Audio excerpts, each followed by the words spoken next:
Good morning, good afternoon, good evening, wherever you are in the world. My name is Jade, and this is How to App on iOS. And today, all the way from Detroit, Michigan, we have Folkenbluzer, man! Wow! And we're going to kick off with one of his songs today.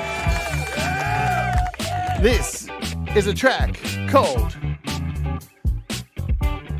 Thunder Bay.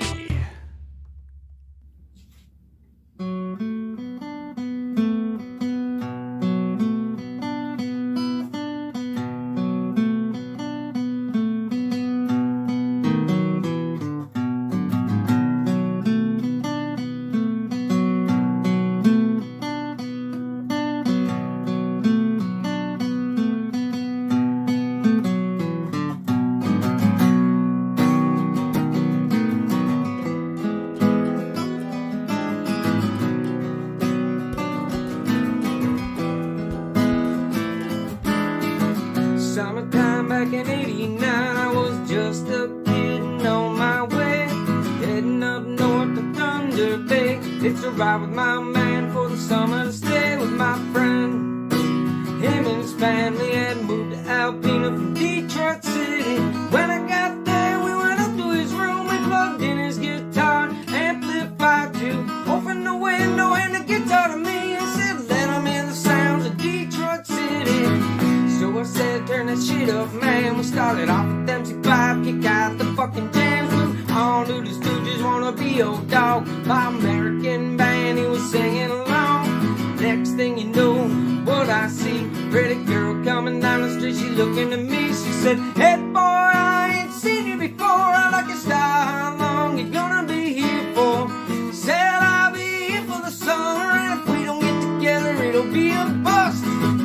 Oh shit, we hit the bridge, we must have walked 4 miles back through the sticks, over the train bridge where the kid died last summer, through the woods until we got to the carnival. When we got there, Bridget bitch was playing, there was rocking out Money Money, some shit. People were waving their hands in the air, singing diddly did fucking we don't care. From across the room, she caught my eye, she walked up, laid one on me. Had a good time, all about fun and rock and roll in '89. No, I wish that summer could have lasted forever, but like all good things, I had to come to an end. Got late, she said I gotta go, but there's a party out of Devil's Lake tonight if you can go. Pat said, hey man, I got you covered. Bobby gonna give us a ride to the party. Said, hoppin' man, yeah, it's all good. Don't do that dried out lake bed back in the woods. There were cars parked all around. If I so fucking big, I almost seen it from town. Radio playing and the drinks were flowing, and there she was just waiting for me. We were dancing and having a time. Some dude walked up and said, that girl's mine. He pulled out a knife and he swung at my head, and Bobby pushed him out the way and punched me right in the face. He said, it's my friend's girl and it ain't cool. Looks like you'd be walking fool. Shit, man, what we gonna do? I'm in the middle of fucking nowhere with nothing but shoes. He said, listen brother, I got it covered too. Now I still never figured out how to finish this song, but I want to finish telling you a story. We ended up walking a few more miles down the road in hopes that somebody was home, because there was no cell phone, and one of his buddies lived out there. Hoping his sister was there so she'd give us a ride back to Alpena from Oscoda.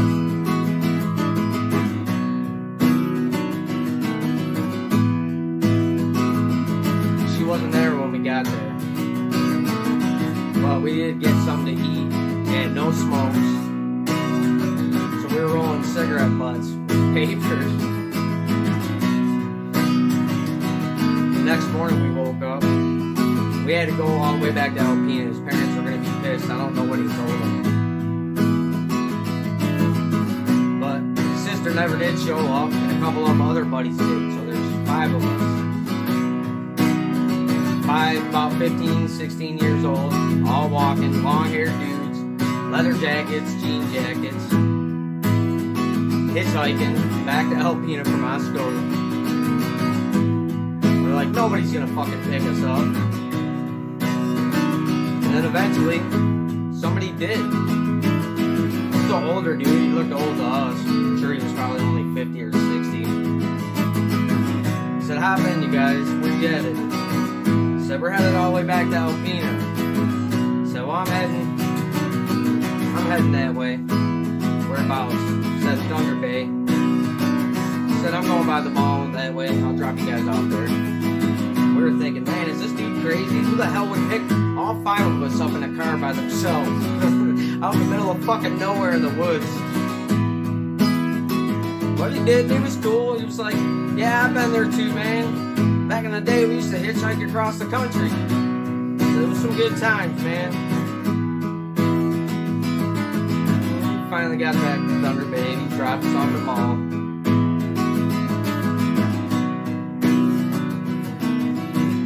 Man, it was a fun summer. I don't think we got in trouble. I don't think they knew. We told them we were staying the night at somebody's house or something. Alright, thanks for listening to the story. You guys have a good night now.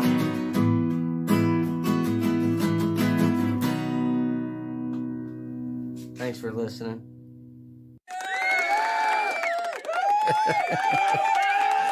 Good morning. Welcome to the show. My name is Jade, and you were just listening to our special guest today, Folkenbluzer, and that was Thunder Bay.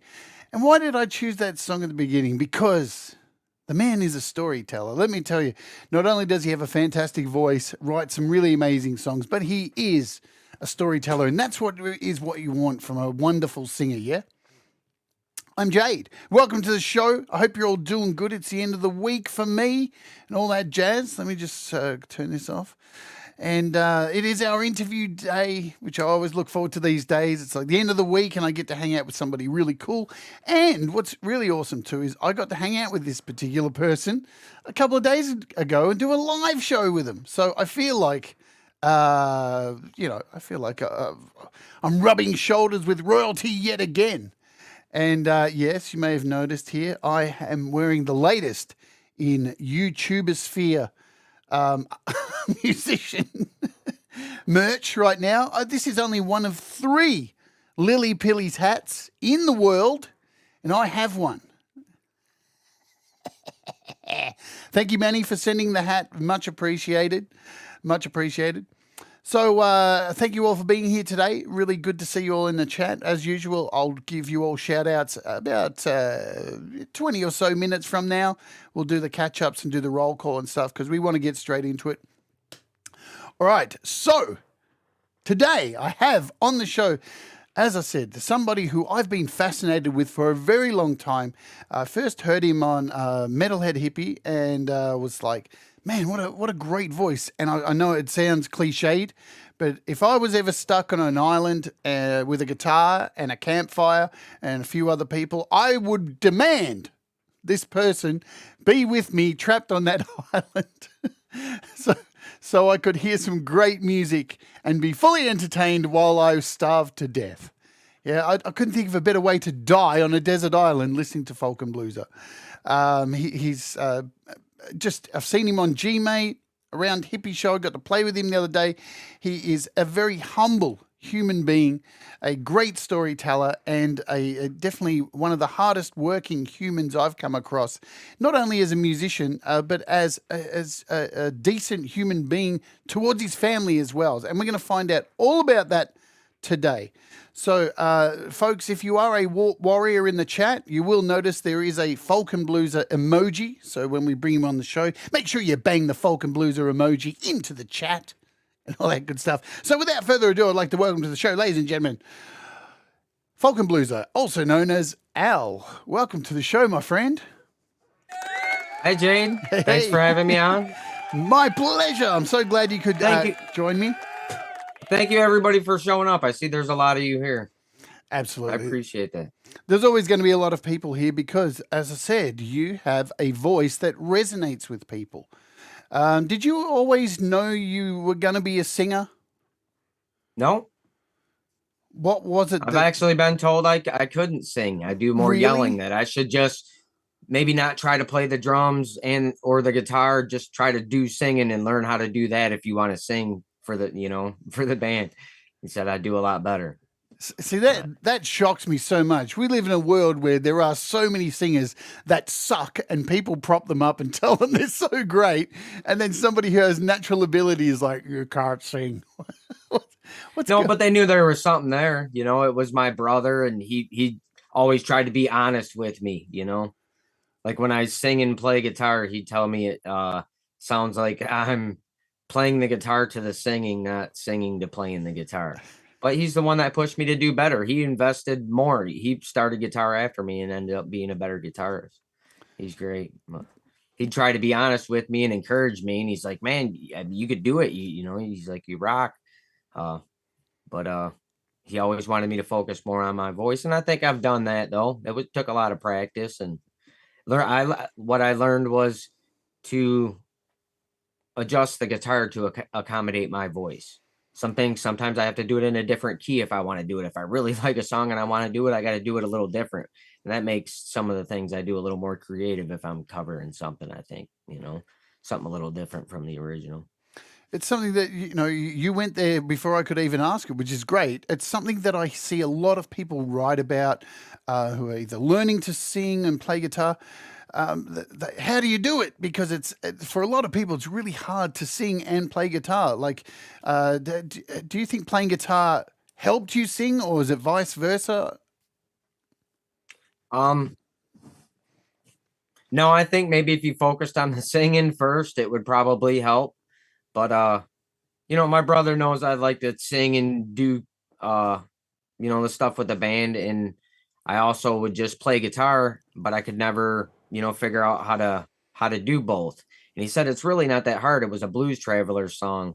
I don't remember the one off the top of my head right now, but he's like, that's only 3 chords and you could strum that very easily and sing to it. He says, and you sing that loud voice, he says that kind of is working for you. You know what I mean? And when he showed me that, and it was like, oh, wow, I can do this. It just took a little bit of practice and getting the timing, but I picked up on it right away. But that was in like my 30s when I realized I could do them both, you know what I mean? And kind of make it work.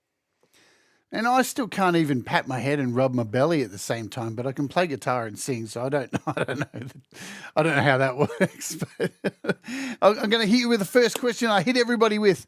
Al, what does music mean to you? It means everything. It's my entire form of entertainment. It's my security. It helps keep me sane. I play music when I'm playing that guitar, no matter what's bothering me. If I'm sitting there just playing that guitar or playing guitar, singing, all the thoughts I try to keep out of my head are just gone. At least while I'm doing that, they're not there. What I used to use drugs and alcohol for, you know what I mean? And it's a healthy release, but I learned from hearing somebody else talking about themselves. It's all part of that addictive personality you have. Whatever you do, you have to be totally into it. So sometimes there is too much music. Can't be all that, no family. But it means everything to me, and it always has. And that's what one of the things me and Heather had in common, you know what I mean? Growing up, we both grew up, loved metal, Metallica, Megadeth, Motley Crue, all that kind of stuff. And and that's always been things we're passionate about. We love our bands. We know the names of the members. You know what I mean? What their albums were, what the good ones are, and what so it's always meant something to me. All the way back to, I can remember elementary school. By the time I was in 5th grade, I was able to identify who Bruce Springsteen was. You know what I mean? My teacher was listening to it. He's like, this kid knows Bruce Springsteen. What songs do you know? And it was only what was being played on MTV. So he asked my parents' permission and made me a mixtape of Bruce Springsteen songs that he thought I would like. Man, what a teacher. Now I want that teacher in my life. Damn. Mr. Culture, he'd play, we got quiet time doing your homework, and he'd play one of them little tape deck things and put a tape in, and it'd be like a Bruce Springsteen mixtape, or just classic rock in general. something to be some atmospheric noise. Damn, my teacher just used to make me stand in the corner. Oh, he would do that shit too. If you said ain't or got, you had to squat with your back against the wall, knees bent, holding the paddle that you would get hit with. Oh, man. For using them improper words. So it was a little bit fucked up in that aspect, you know. So it wasn't all sunshine and lollipops. No, ain't and got weren't words. So you got some kind of punishment. Push-ups. He was big on push-ups. He tried to use exercise, you know. Yeah. I don't ever remember getting hit by him, but that's what they used to do to kids back then, you know. It was either that or tell your parents. So it's like, oh shit, I'll take my licking, you know. Is there a song that you have? Most people have it. Is there a song you have embedded in your brain that every time you hear it, it reminds you of a really dark time, and that song got you out of that? Do you have one of those songs?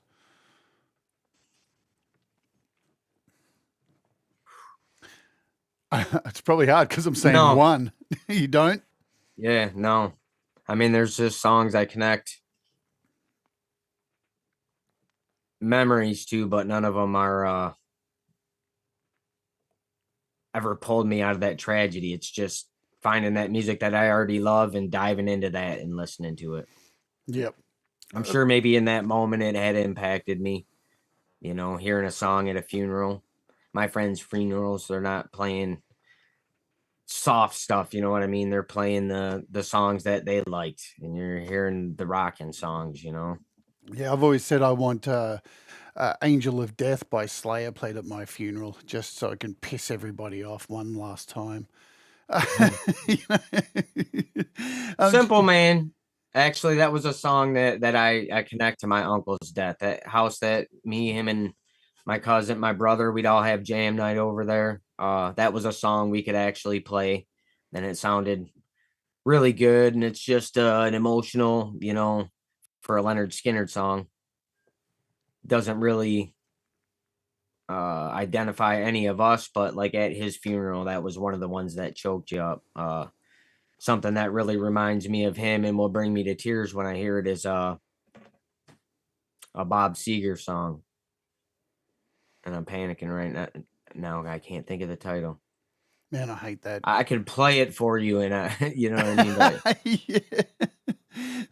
It's kind of like, you know, look down a westbound road. Right away, I made my choice. I can't think of the title of the song. Maybe somebody in the chat will be able to pick that one up for me. But that was his song. You know what I mean? He liked to sing that one, and he did it good, and it was a lot of good memories. Speaking of music and family, do you recall growing up the music that was played in your household by your family that you would hear, and who are some of these artists, and how have they affected you? Oh yeah, right away. The three kids next door, one of which was my guitar and music mentor.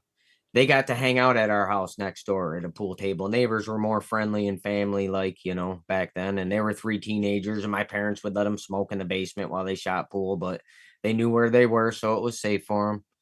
And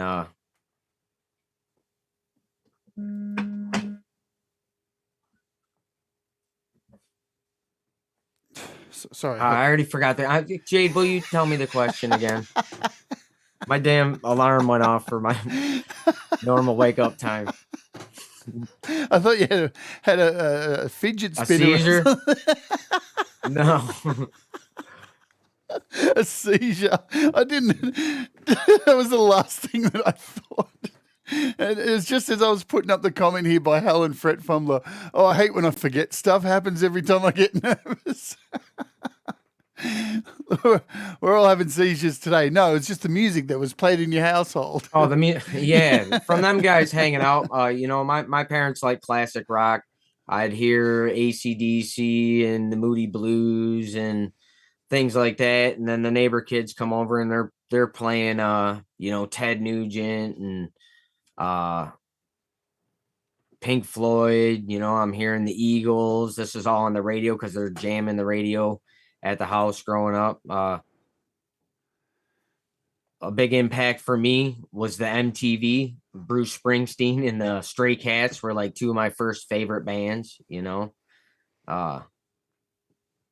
And that was the music and there was a little bit of country in there. I remember some Oak Ridge Boys song that used to come on because they had a little country phase there that they liked that stuff. And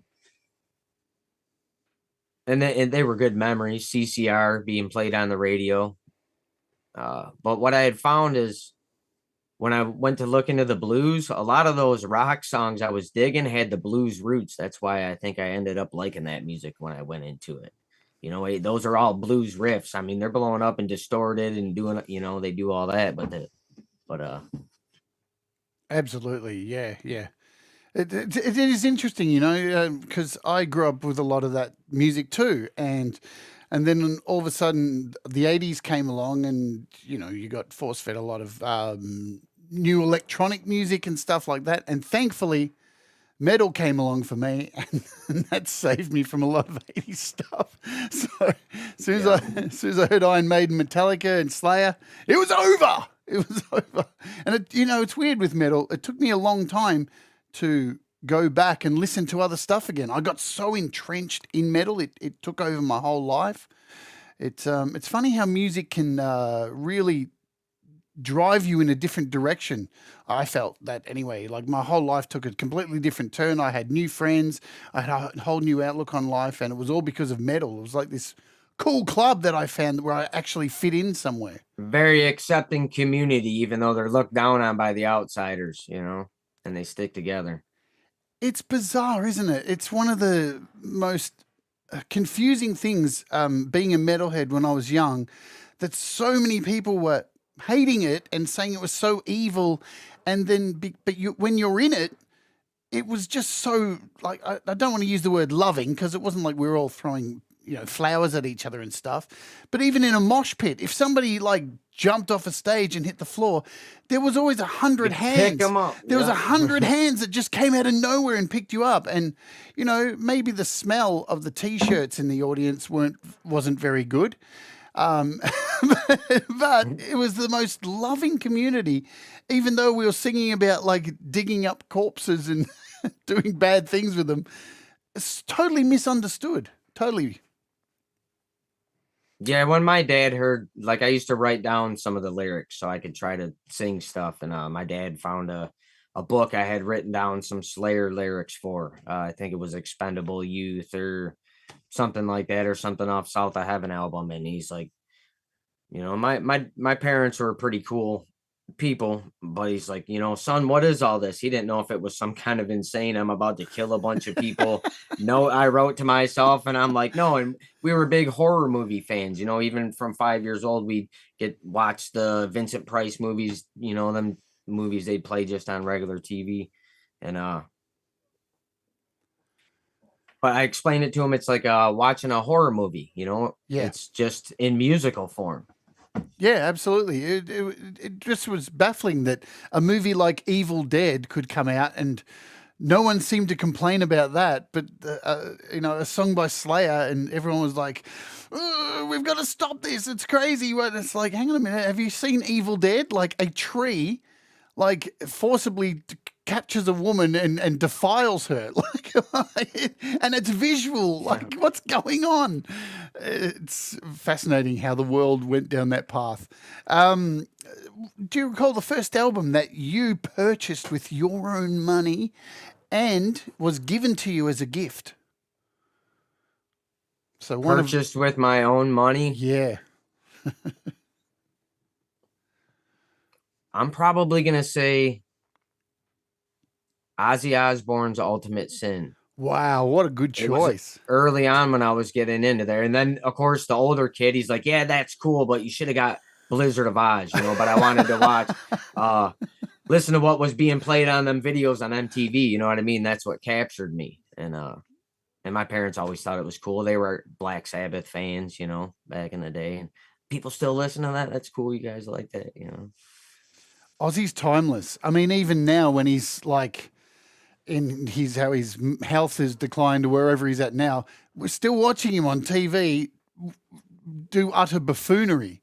I'd rather be watching him singing than what he's doing now. But, you know, hey, the guy's just got something. You know, what is it? What is it you think about artists, how there are just some artists who just have it? Is there some secret sauce for some people, and other people have to work their ass off to get where they are? What are your thoughts on that? I don't know what makes it work, to be honest with you. Is it just You got to be passionate. I kind of think that anybody could sing, because I really can't sing a lot of the covers I want to do and do all that. But I learned if you just, you got to push yourself to your limit. Don't break yourself, because you can do that too, And, if you need louder or higher notes, you just keep pushing yourself, and you can get there. Yeah. It takes work, I guess, So Maybe some people just can't. Nobody's musical in my family except for me and my brother, and now our children. I mean, we both pass that on to our kids. So what was the first album you were given as a gift? If you can, I think it was Prince and the Revolution. Oh wow! Purple Rain.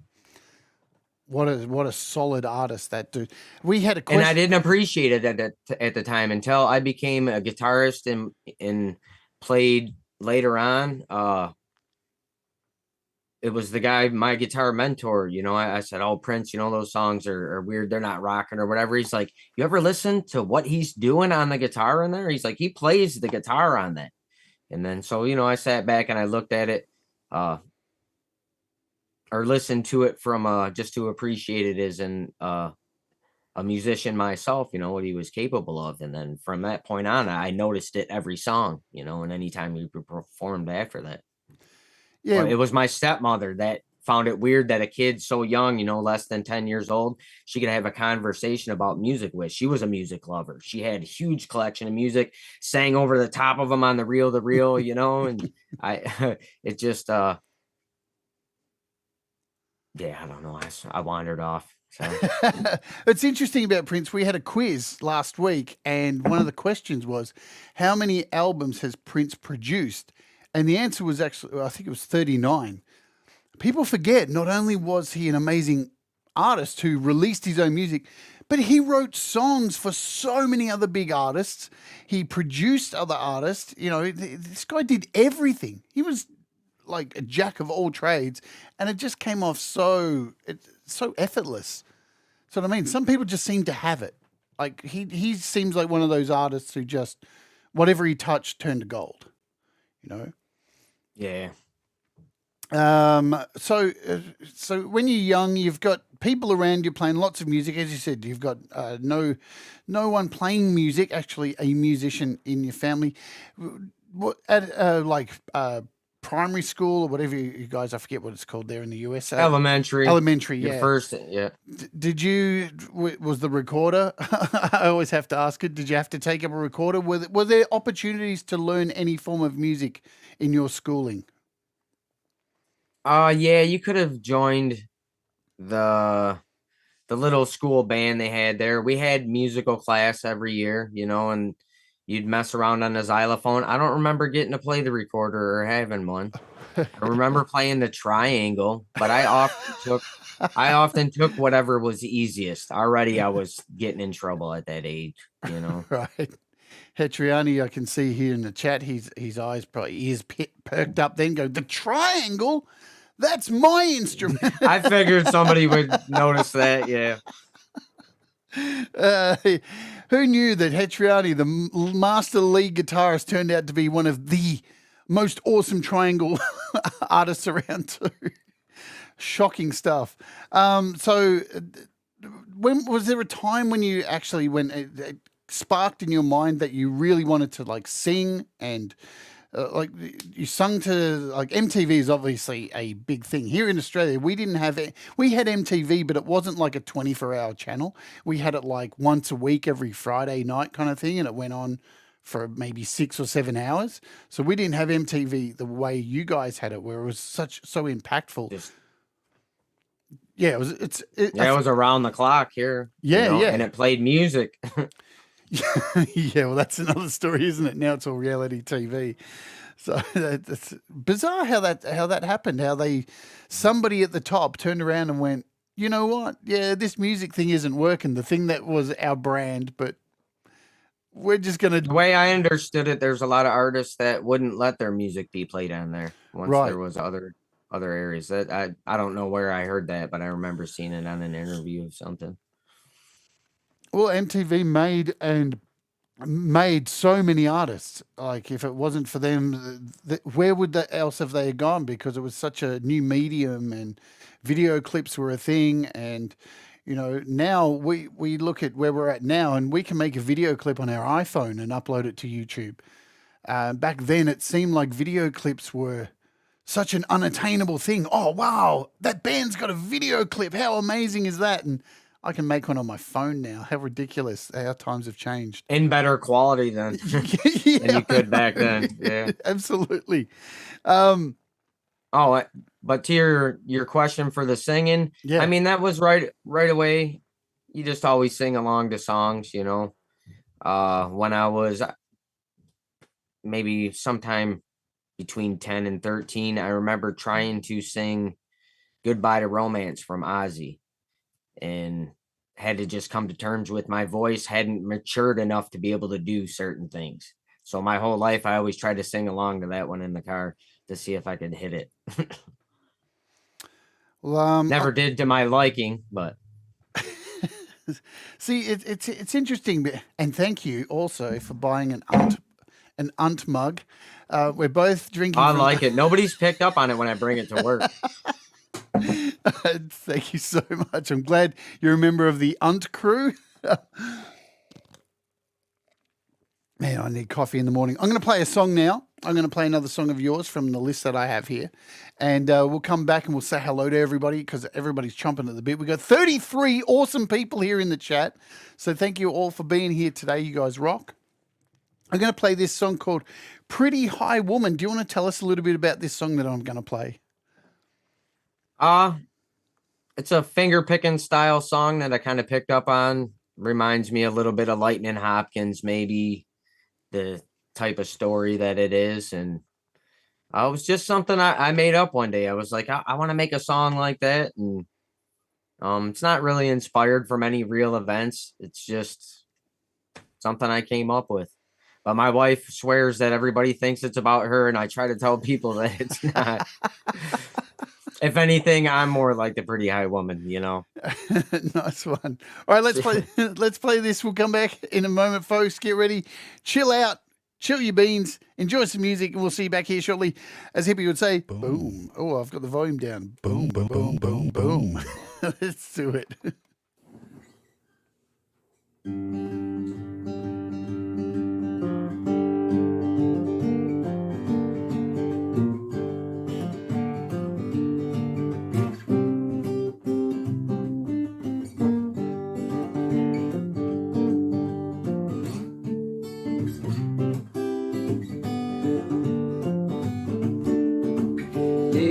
About the woman of mine, man, she looks so fine. I can't believe she's mine, all mine.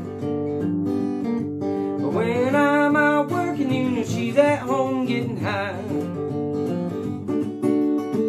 Has to pick me up from work at 3, and I'm standing in the rain at 6:15. Nowhere inside.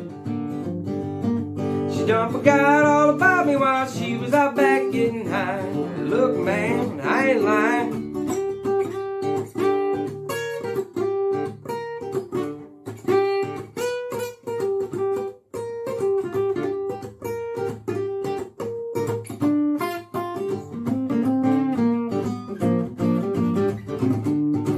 When we go out, she's always dressed so nice.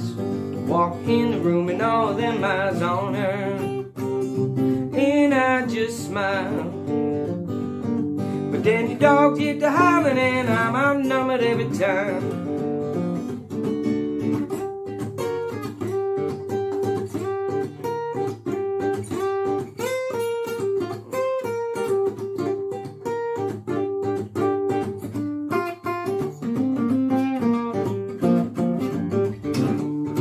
I asked her, baby, do you really love me? Blew out the biggest smoke cloud you ever did see. And then she smiled and said, you know I love you, baby, these bloodshot eyes don't lie.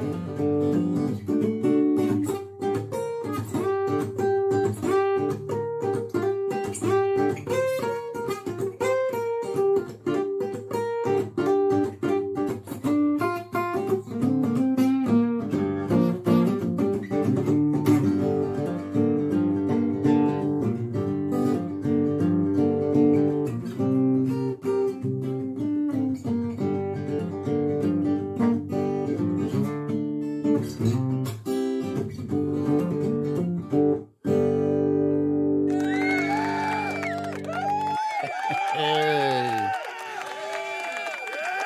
Now I love a good jam. Dude, I like that one too. yeah. Let's say hello to everybody here in the chat, and we'll continue on. Thank you all for being here. If you want your name called out, type in the chat so I don't have to scroll up. Make it my job easy. Let's see where we go here. We got Ed B. Metal. We got Howlin' Fret Fumbler. We got Kinger's Music. We got Welton Kinder. Camp G. May. We got Falcon Punk. We got Robin Cheyenne. We got Sean Chandler. Auntie G is here. We have the Falcrow Richard. What's going on? Thomas Christ is here. Hugh Caldwell. Lily Pillies. Hetriani. JDL. Of course, Feisty Feather is here. Feisty Feather, a.k.a. Heather. And Metalhead Hippie writes Unt in the chat. Thanks, Jeff. Scott Borthwick. Hello, Zach Thong. Hello, Jerry Gomes. Chris Lane Sr.'s in the chat. Hugh Caldwell, did I already say that? Russ has sent a super chat of £1.79. Thank you very much, Russ. That's very kind of you. Joe and Barry Glenn. Leela. Me, says Leela. What else have we got here? I think I've got most of you. I saw Pete Johns earlier up the top there. It'd be Metal. Man, thank you all for being here. You guys rock. Thanks for supporting the channel and our amazing guest today, Al, also known as Folkenbluzer. Have you played in bands, Al? Not really anything that went anywhere. Around the time I was in junior high, which is like 7th, 8th grade, there were some kids that kind of had their shit together. They had a drum kit, and then one kid was known for being good at guitar, and they had a bass player, and they wanted to do some Metallica and Slayer tunes. And I think they wanted me in their band more so because they heard I played guitar, wanted to know if I could sing and actually do it. But I kind of looked like James Hetfield as a little kid, you know. And I mean, I couldn't do it. I couldn't sing like those guys back then at that age, you know. And they politely was like, nah, I don't think it's gonna work out. But they let me come over and jam with them a few times and establish that, well, I'm not gonna play guitar, so just try to focus on the singing, you know. And it was For Whom the Bell Tolls, and they wanted to do Mandatory Suicide too. Oh wow, you got to do For Whom the Bell Tolls. It was the first song I learned on guitar, and I think a lot of metalheads probably learned that song as well for their first metal track. So, but did you want to play in a band? Was there a hunger to be in a band, or was it? Yeah, that was my intention the whole time. I just, you know, I never really was skilled at playing guitar and couldn't really sing that good. You know, I rocked my riffs. I learned some songs all the way through. I learned how to do some of the riffs by, you know, just learning parts of Slayer songs that I could figure out once I learned the power chords, and then I just look for the note, you know, the next note in there. And so I'd get to that little part, and a lot of unfinished songs. So I wasn't really good enough to play in a lot of bands, or any band really, you know.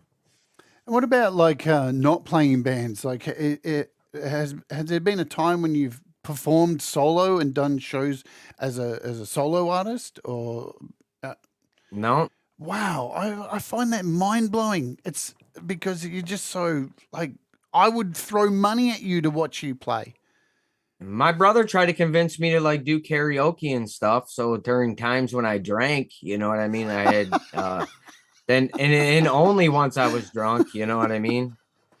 When we were staying at the hotel when our house had caught fire, I got pretty hammered and was down there in the bar doing karaoke, and one of our friends come in there to see me and saw me just fall off a stool before I went up there and did Home Sweet Home, you know. But I thought it sounded better when I drank, and it gave me the confidence to do it, but it was terrible, you know. But he still encouraged me to do it, try with a little bit less drinking, you know, just to get me to do it. He always thought there was something special that I could do. So he would criticize, but not in a bad way. He was trying to just constructive criticism, you know. Always knew I could do better. Thank you, Leela, for the super chat. You rock. I find that so bizarre, man. Like, I would pay you not to do karaoke and to sing your original songs instead. So there were no original songs until and once I became a family man, there's just certain things that my friends continued to do that I just can't have people around my family like that, you know. It's interesting, like the title of the show. Just us. the title of the show here, I'm going to bring this up. So when you sent me info about, God, everyone's super chatting now. Jeez, thank you, Hippie. Thank you so very much. And thanks, JDL. You guys rock. Thank you so much. When you sent me info for the interview, and I want to bring this up too because people may have seen it. When I was writing the write-up, before you had sent me info, I put down that you were from Chicago. And I was telling you the reason how that happened was I was watching AEW wrestling and it was in Chicago with CM Punk. And I was like, oh, yeah, Chicago. And for some reason, I wrote that instead of Detroit, Michigan. And then Heather messaged me today and went, you do know he's from Detroit. I'm like, I didn't even pick it up, man. What is going on with my stupid brain? Now I've lost what I was going to say. Fuck. Oh, but the title. I'm rubbing off on you. The title of the show. So I put the title of the show here. It is The Tragic Rise of the Folkenbluzer. And there's a reason why I did that, because you wrote a line in your bio where it was like, music for you came from tragedy. How did, music, how did tragedy bring you to be the amazing artist and to give us the gifts that you give us by performing? Because it's the one thing that can block all the bad memories and the loss and the things that have happened. When I'm listening to music, if I'm really into it, I can put on a pair of headphones and have an album be intoxicating almost. Yeah. And it's just been a distraction for me. Some of my earliest memories, you know what I mean? I remember watching my grandma writhe on her deathbed in the hospital and calling out to her sisters one at a time as if she was talking to them, and shit like that sticks in your head, even though you're a little kid. I think I was maybe 7 years old or something at the time. And then, a couple years later go by, it's 1985. I'm 10 years old. It's not necessarily that it created the music. It's that I need it to just keep this shit out of my head. I'm swimming, we're at the lake. My mom, single mom, my parents were divorced. At the lake, me and my 3 brothers, I'm the oldest one. We're swimming in the lake. Next thing you know, I can't find my little brother. We're looking.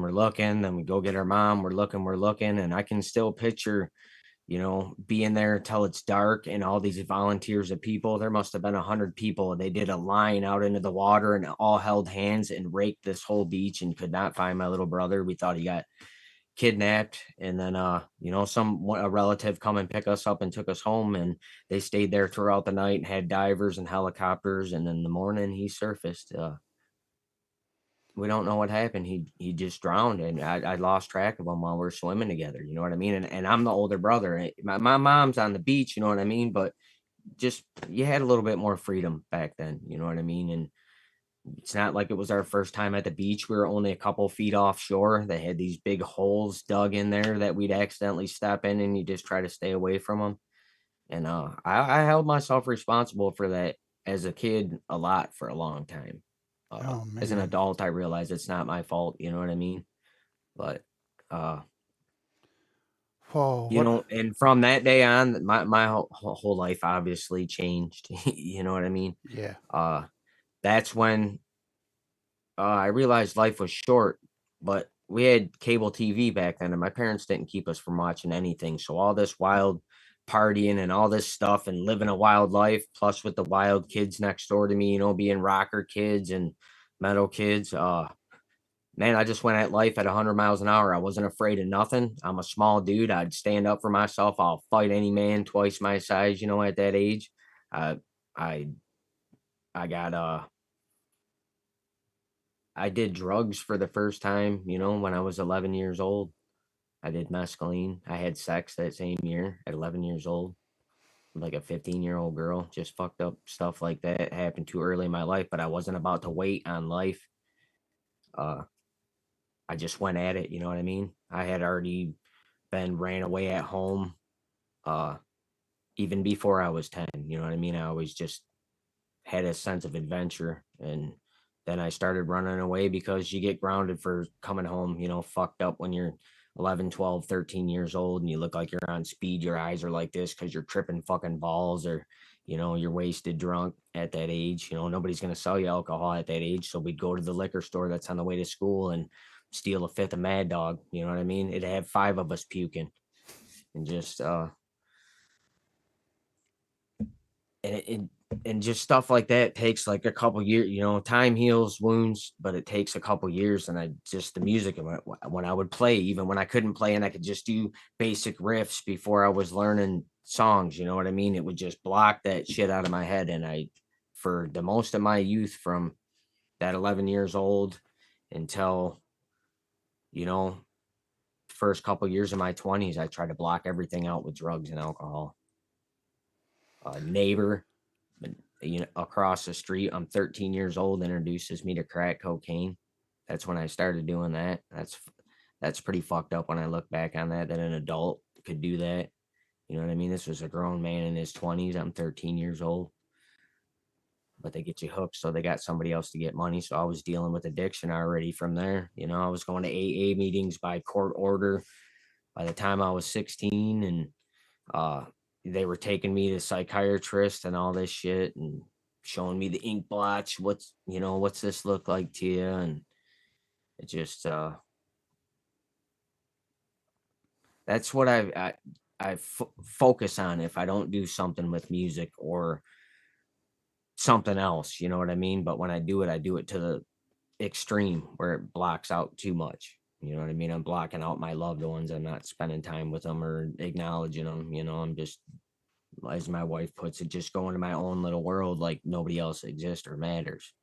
Because when them thoughts just keep coming back in my head, them feelings come back in my head, and I got to get them out. And when I do that, playing, even if it's one of my songs or strumming something else or learning something, it'll be the only thing I focus on, and it helps deal with it, you know, because you feel like you want to die when you have those feelings constantly and they never go away. It's like, fuck, I'd rather be dead.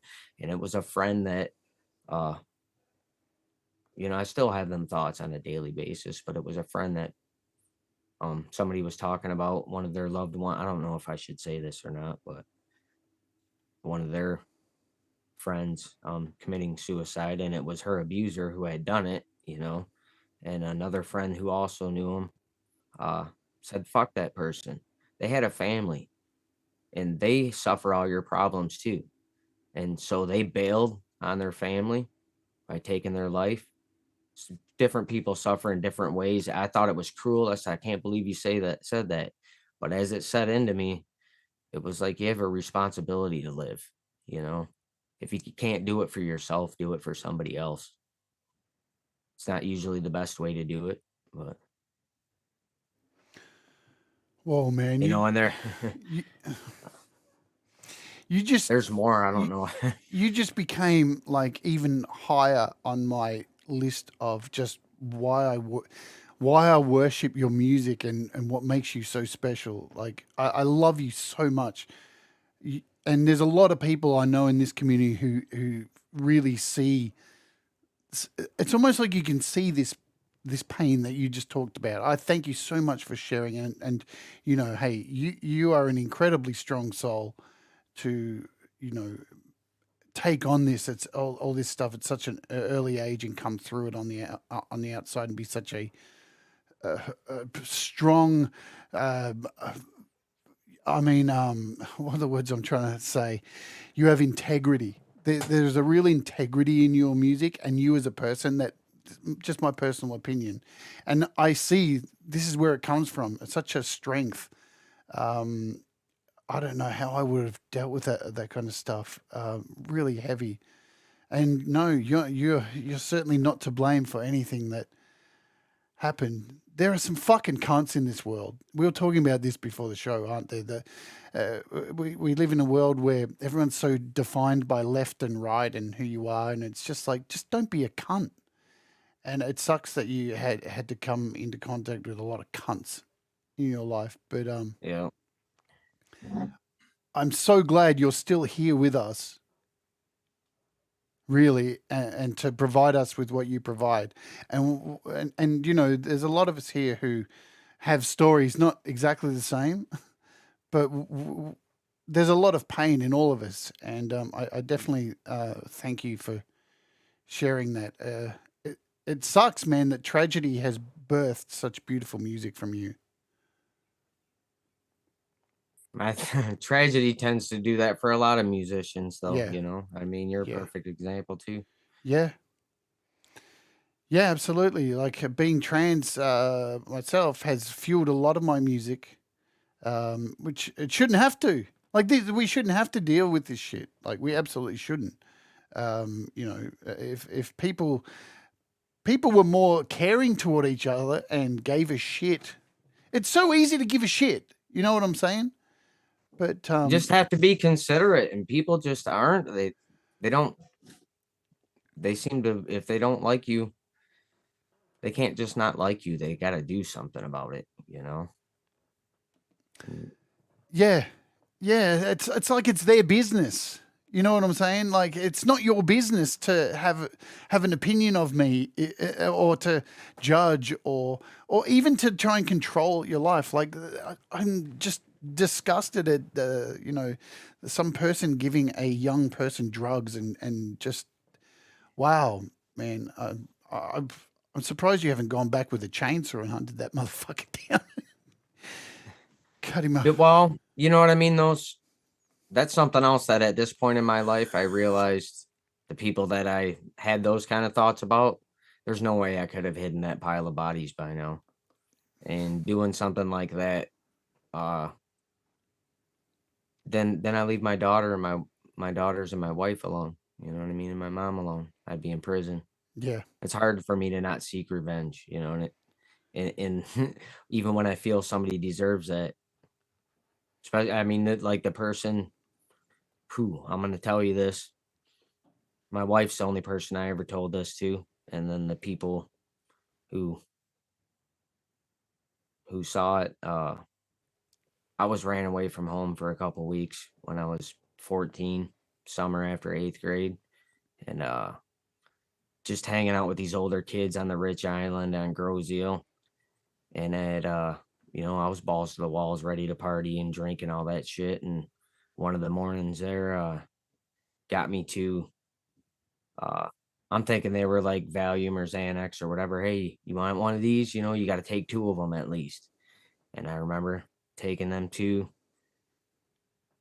and then drinking Yukon Jack on top of it. And I got drunk and blacked out and passed out passed out.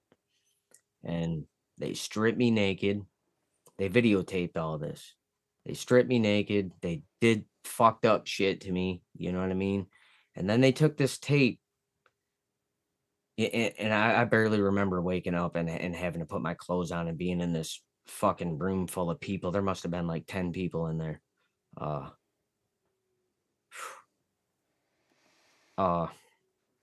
They took this fucking tape and then they made copies and passed it around to like people that lived in my neighborhood and in my school. And my friends would see this at somebody's house and they'd fucking tell me, and I'd be like, why didn't you take the tape? You know, and it was always just somebody older or whatever watching it. So this is fucking like child pornography. You know what I mean? And they tried to shame, like I would be so embarrassed. That's the kind of shit that makes people kill themselves. You know what I mean? Yeah. And I refuse to be shamed. That's not something I fucking did. You know what I mean? You're not gonna make, I don't know what they thought I would just disappear or whatever, but people would see me and try to say something about it. You're not going to embarrass me. I refuse to be embarrassed by it. You know what I mean? And I would confront people and I would make you feel like shit and they would realize it. You know what I mean? And my friends felt like shit and they're like, I can't believe you don't just hide away. You know what I mean? I would be so embarrassed. You're a badass. I've always had people's respect no matter what has happened to me, you know? How can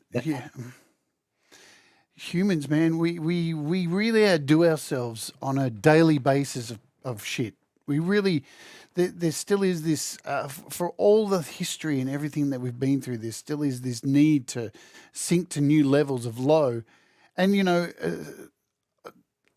fuck, man, I never thought I'd be saying this. Really similar thing happened to me too,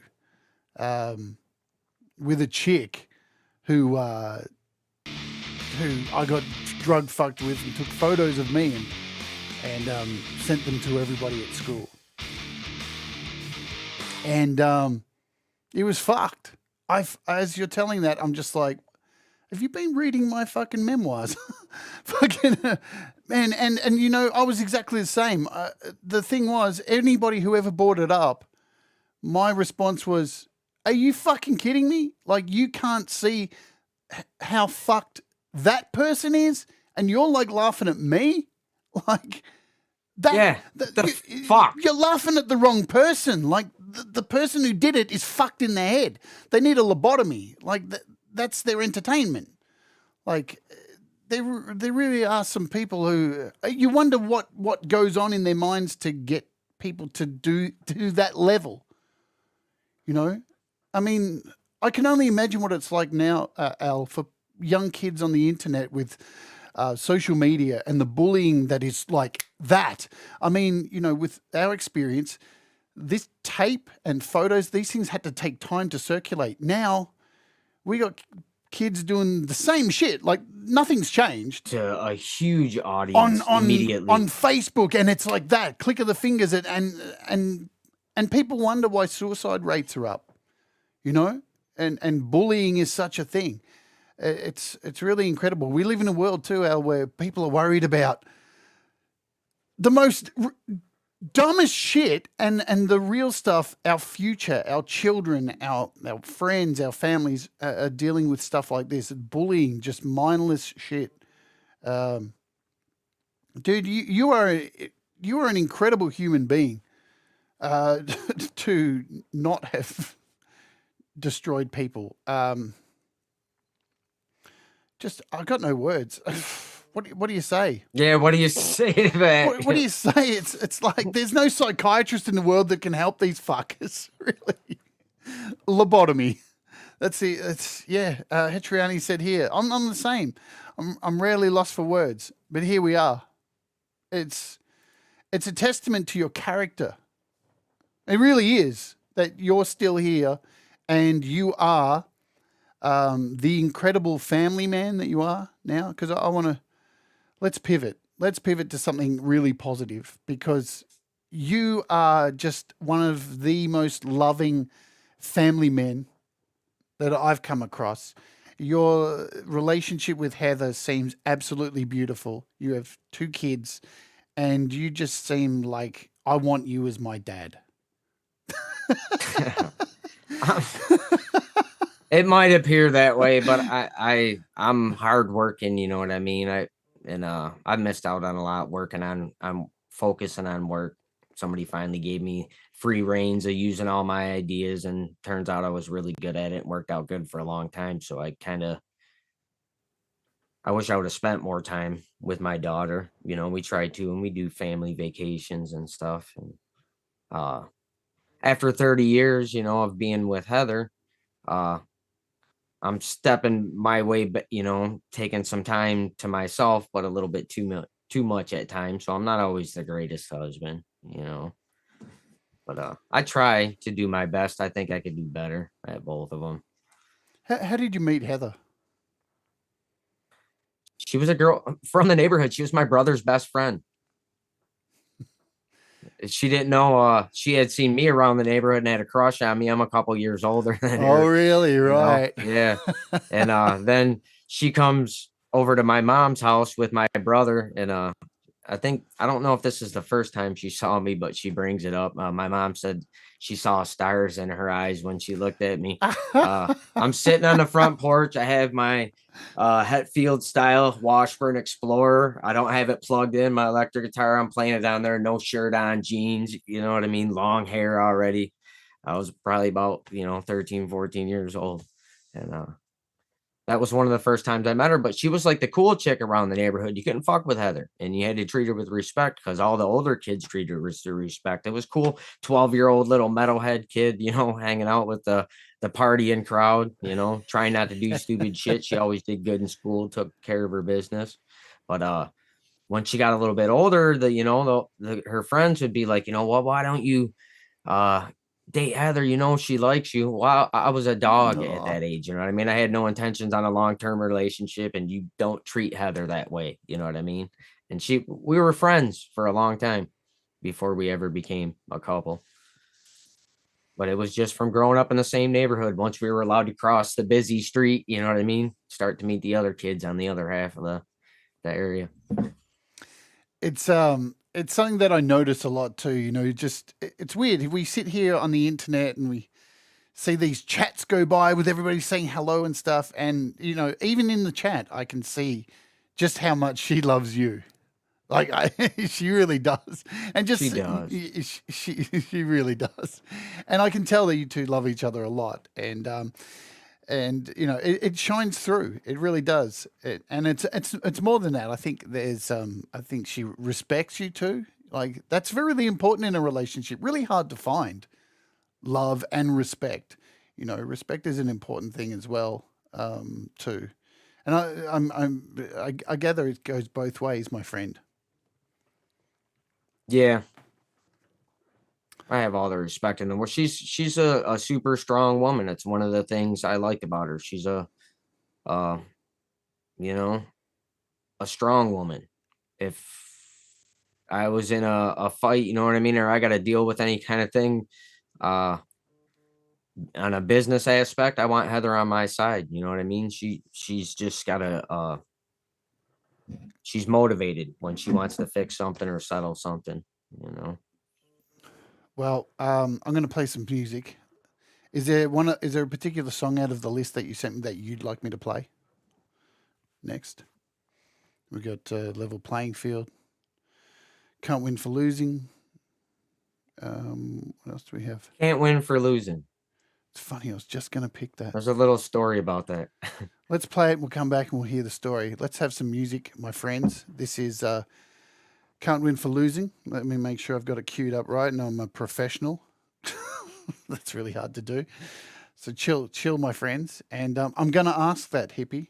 Yeah, I'll ask you now. I can see guitars there. Would you be able to grab a guitar and close the show out and play something live today?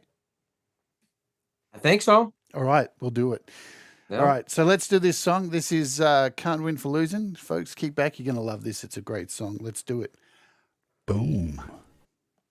Boom.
So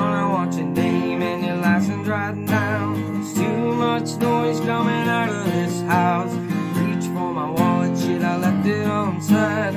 He just smiled and said, you're going for a ride. Ripped me from the car, threw me up against the side. Slapped those handcuffs on. Here I go again. It seems I can't win for losing my friend. Soon as I'm on top, I start to fall.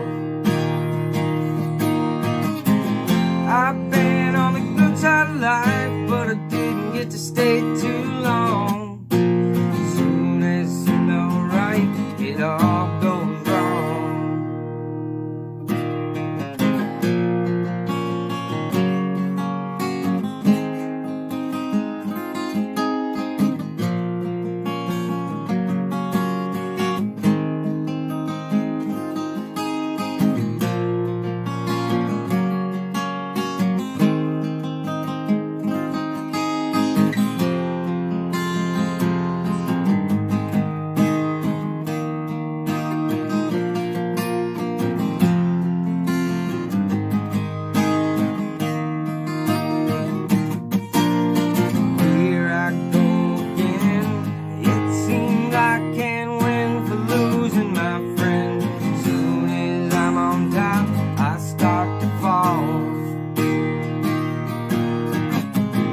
I've been on the good side of life, but I didn't get to stay too long. Soon as it seemed alright, it all goes wrong. Well, I woke there in the morning on the jailhouse floor. They were charging me with an officer's assault, which is kind of funny, 'cause I was bloody on the floor, beaten and bruised. Yeah, they beat me down the night before they scraped me off the floor. Brought me in front of the judge. He said, what the hell have you done to yourself? Here I go again. It seems I can't win for losing my friend. Soon as I'm on top, I start to fall. I've been on the good side of life, but I didn't get to stay too long. Soon as it seemed alright, it all goes wrong.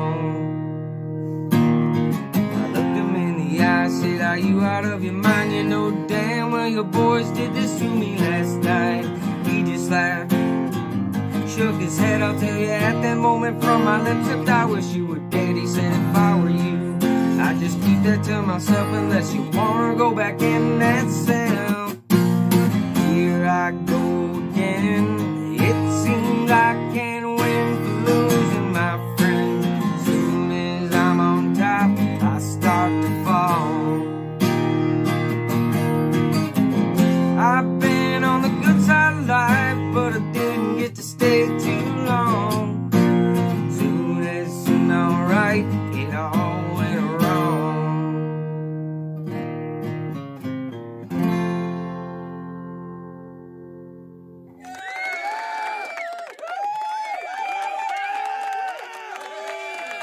One of my faves. What an incredible song. I think Chris Lane Sr. summed it up here perfectly. I always appreciate Al's music because it's so authentic. But now, knowing more of his life story, I have a much deeper appreciation for his artistry. You've just got something, my friend, where you start playing and the whole world stops, in my opinion. In my world, anyway. My world stops. I want to sit down and listen to your stories because that's what you are. How did that song come about? What's the motivation? Sometimes certain things are just bother me that you can't do anything about. So if I'm dwelling on it or whatever, I might just think of a line and build it off of there. You know, that was a bad night, and things about it bothered me. You know what I mean? And I was dwelling on it. So I'm playing to try to block stuff out of my head. And even though I'm focusing on that, at the same time, I'm still keeping myself distracted. And I still remember that whole night. You know, I come home drunk and just got in an argument. You know what I mean? She had enough of my shit, took the kids, and by the I'm jamming the stereo, you know what I mean? It's 3 o'clock in the morning, 4 o'clock in the morning. I got the radio open. The neighbor across the street was bitching about something about the noise, so I propped the fucking door open and I turned up the stereo even louder, you know what I mean? I'm rocking out the neighborhood in the middle of the night. And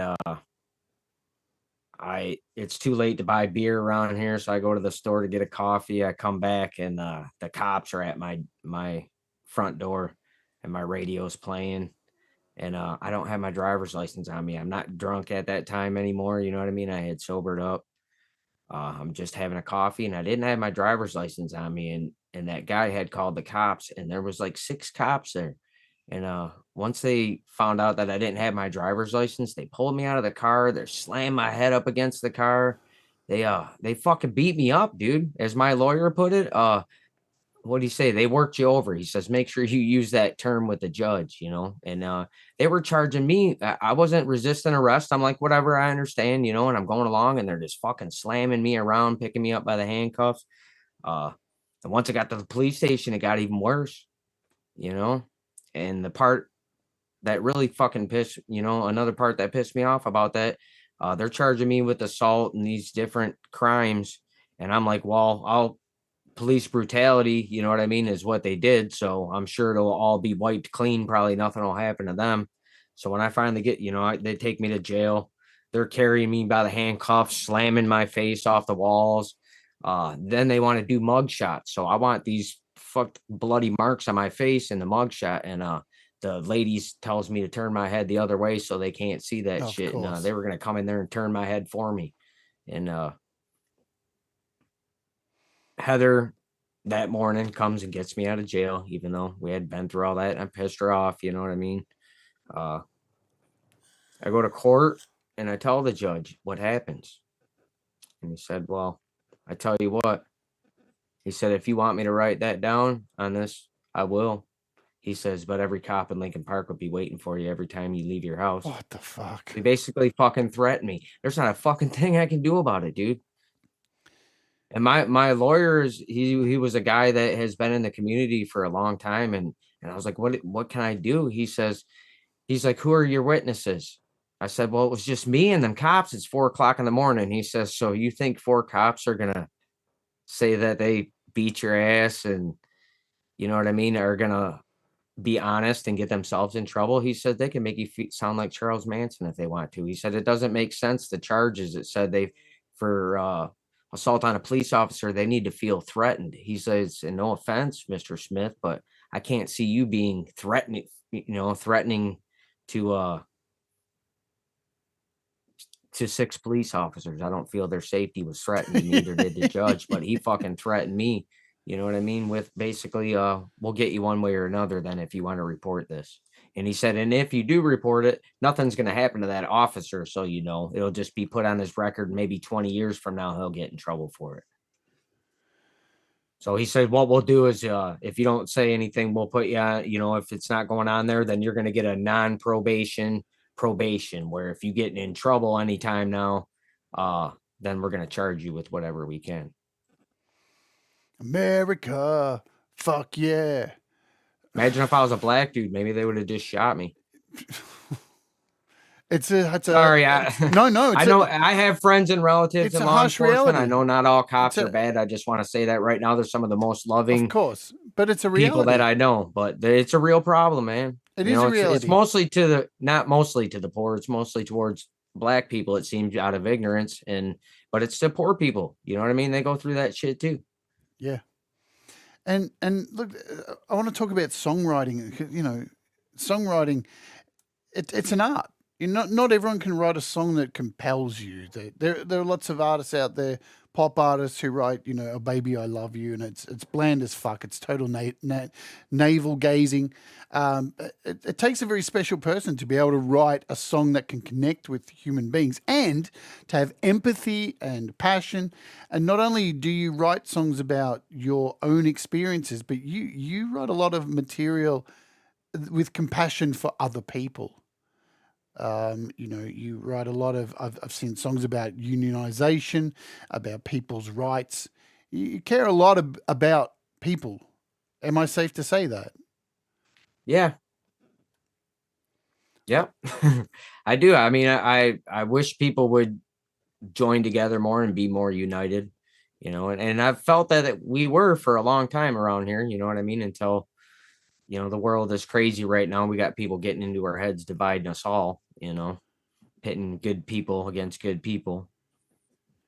Yeah. But I do care, you know what I mean? I have a lot of empathy for people. It's hard for me to watch somebody go through something.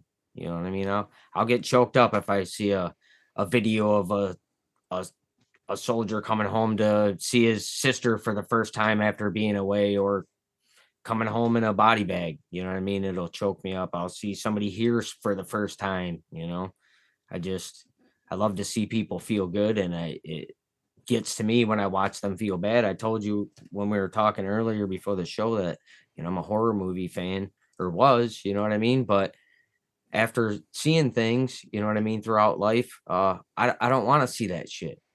Yeah. But I think when I write in a metal form, which is something I'm hoping to start doing, because I've always been a metal fan, that you know what I mean, those will be true stories too, maybe, and that aggression can come out in fiction form. You know what I mean? And make for maybe a little bloody mess, but it's one of the reasons I wanted to have you on here, because I think, release things I don't have to do. Yeah, it's like one of the reasons I wanted to have you on here is because of that passion and that empathy that you seem to write about for others, and you've got a real humanitarian style about your music, and I think music like that needs to be put at the forefront. We really need this kind of stuff. We talked about politics before this, and, I don't give a fuck. We can talk about whatever we want on this show. We have our views and stuff. What's it going to take, Al, for us to get our shit together and stop this division and just this tribalism where you look a little bit different and I fucking hate you? How are we going to get to this? Well, I thought we did in the 90s. You know what I mean? We would shame people for saying hateful things towards people. Yeah. And we thought racism was coming to an end, and we were proud of that. And we're seeing people be just coming out of the woodwork and being open about this, and then other people supporting them. It's crazy. Whether you're in mixed company or not, you know what I mean? It'd be like you just don't say certain things. And you got your couple of douchebags that still will, but for the most part, everybody, even if they had those feelings, kept them to themselves. Yeah. And then fine if they don't really feel that way, but good that you're trying not to hurt anybody by keeping it to yourself. But when you tell that shit to your kids, you feed them that hate and they'll pick up on it. You know what I mean? And they're going to do the same thing. It happens in my daughter's school, and there's, you know what I mean? If a kid is openly gay and does anything to like show that on their outside, the way they dress or they look, I mean, she was in tears telling me, they're telling her you should die. You know what I mean? Fuck me. You should just kill yourself. It's and these kids, though, to me, they're badass because they still show up to school every day and be themselves. Yeah, You know absolutely. what I mean? Yeah, They're not like, but you know what I mean? It's heartbreaking to them. It gets to them. You more than I do, And it's really interesting, like the people who are so beating their chest in this world at the moment, saying, "But your feelings don't matter." As soon as you attack their feelings, fuck me, it's the end of the fucking world. I mean, we got people like Kanye West at the moment. I don't want to say it on here because I don't want to get totally demonetized. But I'm astounded. I'm sitting here watching YouTube and watching these videos and watching this artist get up and say, "I love this person," and it's like, what the fuck is going on? Why? And then you've got people defending him saying, you can't silence him. It's like, yes, some people need to be silenced. Some people need to be put in cages. And it's not the people who are smoking weed. Like, Right. let's They're not starting to realize that a little bit, I think. yeah, let's not put the weed smokers in cages. Let's put Kanye West in a cage for a while, you know? Uh, these, Hopefully he's secretly just infiltrating the movement. yeah, well, it's I don't bizarre. think so, but But again, we need more artists that are compassionate and you know, I look back at the 70s, man, and look at the whole Woodstock revolution that changed the world. You know, music has so much power. Music is one of those things that has influenced the way the world, the direction the world can go in. And back around Woodstock, people taking drugs and doing some crazy things, but it was the music. It brought people together and it changed an entire species and sent us in another direction. And I think you're right. I don't know what happened to music. I think it maybe was around the 2000s where it stopped influencing us to be decent. And there's not enough people who sing from the heart, who make an impact. It's a strange place we're in at the moment. I think they're out there, but they're just hard to find. People Yeah. don't want to try to sell that. Yeah. Yeah, well, Because I've come across shit that nobody ever seems to have heard of, and it's, you know, it's through YouTube. Just as you're watching that video, start scrolling underneath there, and the more obscure the bands get, the deeper you go, and you find some things that are amazing that happened during your lifetime that should have been popular music, but this is just some band that, you know, some working class guys that got to tour maybe for a couple years and that was it, and they created some awesome music, but only a handful of people know. Well, some of them people remembered and they put that shit on YouTube, you know. And speaking of this YouTube thing that we're a part of, if you are watching this show and you're not a part of this community, that all these channels that we have, like mine and a guy named Metalhead Hippie and Pete Johns and Ron Ward and Thomas Christ and then Marshall, and there's so many people. There's so many people in this community who create and make music. If you're not a part of this, if you're just finding us, welcome. All right, because this community is a rabbit hole you want to fall down. Don't fall down the rabbit holes of crazy conspiracy theories. Come and fall down this rabbit hole, because there's a lot of people here, like this wonderful artist I have here, L, aka Folkenbluzer, who has just got up here and divulged some of the most heart-wrenching stuff a human being should not have to carry around. And the love for you and everyone else here is amazing. So welcome to this community if you're watching. How did you fall into this rabbit hole that is this YouTuber sphere of music? How did you find it? Looking up bands I already knew. At some point, YouTube forced you to have Google Plus if you wanted to comment or do some of the things on the video. So I do that, and I'm like, I don't have social media. I don't have Facebook. I'm like, what's on this Google Plus thing? So I look for music on there since I got it. I'm not friending anybody I know. I just go into these communities and, you know, one's for heavy metal and classic rock. And what you do is you share a YouTube video to these little communities. You know, some are better than others, and people like them. Yeah. And, you know, thumbs up them and talk about the music. And it started to grow a little bit. And I came across Mark Forrest of the Wolf there.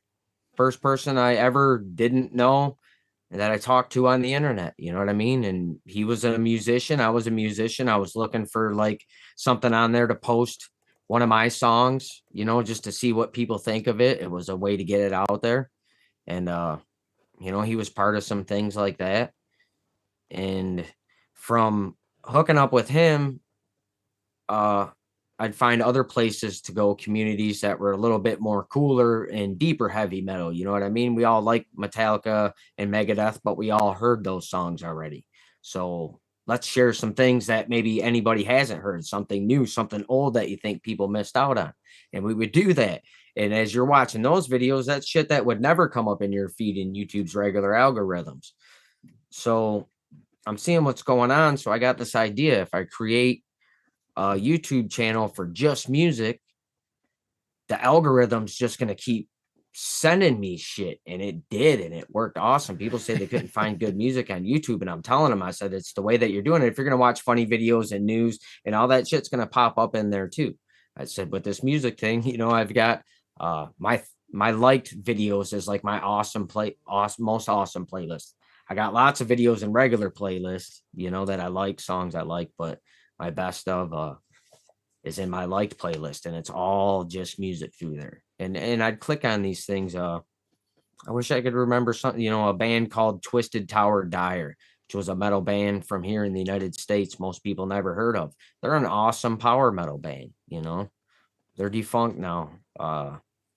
Bands like Randy DNK, you know, out of the UK, they got some great songs, you know, and I click on something like that that's a bit obscure that either somebody shared or I found, and that's how I ended up in this YouTube thing. And then years go by, and you know, Google Plus shut down, and I moved on to the next thing everybody else did, and it just wasn't the same. People were just trying to post something and get likes, and there was no communication, and they just wanted to post. They didn't want to look at anybody else's stuff, so it was kind of lame, you know. And so I just kind of stuck talking to Mark, and at some point, you know, he subscribed to me. He saw that I had music, so he subscribed to me. And after so many years, I don't know how long it's been now, but a few years ago, he's like, hey, you know, because I had mentioned, I see your subscribers and all your views going up, and he had mentioned Metalhead Hippie. He said, if you're ever interested, and some time went by, and I didn't really check it out, you know. And a little while longer, I uploaded another video of a song I wrote, and he brought it up again. And so I went and checked it out and was real welcomed right away. And it's like, oh, you know, I'm not weird out about talking to these strangers, you know, nobody's being assholes. There's no, you know, everybody's just being nice to each other. And I'm like, oh, okay, that's cool, you know. And I stick around, and the guy's like, I'll play your song. And I do that. And I went from having like 70 or 60 subscribers, and that's only because I had like 5, and then I got Heather to share my stuff on Facebook. So her friends, you know, and some of my family subscribed to me. I had about 70 subscribers. I go to this hippie show, and I swear, in like the first night, as I'm sitting there in the chat on my first show, people are like subscribing to my channel and watching my videos, you know what I mean? And I'm getting these awesome compliments from people, and I'm like, oh, people are really digging this, you know. And I was hooked, and I went out. Them songs that I put out that you're hearing on Folkenbluzer, I've already put out on that old channel, but I had wrote them years before. Most of those were long written before any of them got posted one at a time, and I just reworked through them and tried to polish them before I presented them on YouTube. It's an absolute testament to your songwriting, though, because there's over 40 people here in this interview. For somebody who doesn't have anything like released on Spotify or anything, or none of this fancy bullshit, or has a Facebook page or a Twitter and all the things that you're told you're supposed to have, there's over 40 people just sitting here transfixed on you. It says a lot. As you take a drink from the cup. I'm so grateful you guys all come out. You know, I know I had a catchy title to the interview, but you see, there is some truth to that. Well, it really is a testament. And about community, I'm going to play a song now. I'm just going to play it, and you guys are going to enjoy it. We'll be back here shortly. You ready? Let's just do it right now. Boom.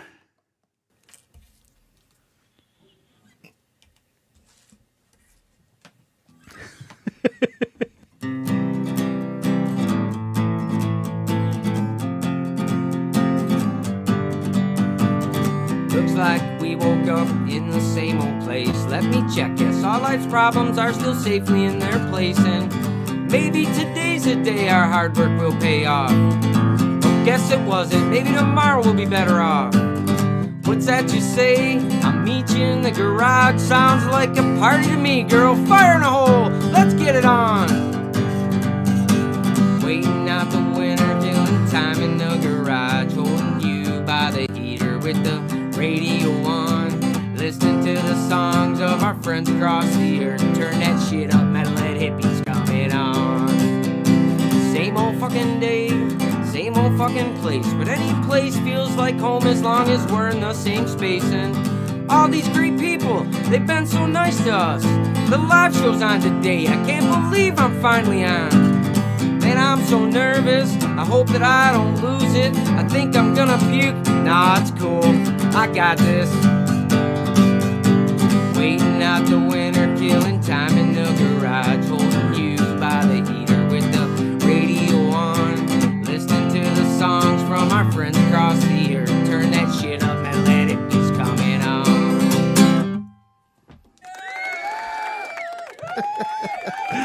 Oh, yeah. What'd you think, man? Oh, that was slamming, dude. Yeah. Boom, boom, boom. Rock on, man.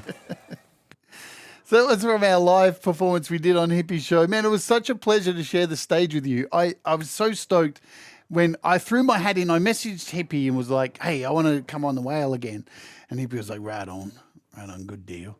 And then I found out you were playing. I was like, oh, shit, yeah. And it was only like the week before. You were on G-Man, and I was sitting there. It was probably 2 weeks before, and I was telling you how much I love your stuff, you know. And then Thomas, we find out Thomas is on as well. It was such a fun gig. It was one of my favorite performances I've done on YouTube, absolutely. And you smashed it. So you and Heather wrote that song for Hippie, yeah? Yeah. We were thinking about him, and I wanted to do the live, the whale show, because I mean, all my songs are really live, so I'd like to do it for real. And we were just sitting out in the garage, and yeah, I wanted to come up with something about it. You know what I mean? So she threw me a couple lines, and we tweaked it a little bit, and I just riffed around on the guitar till I found something that could catch up with them words or fit them words a little bit, and then built the rest of the song around that. And the one of the lines in the song is the live show's on today. That was supposed to be the whale show, so I messed up that lyric. It doesn't matter, man. But you all understood. But that's the thing.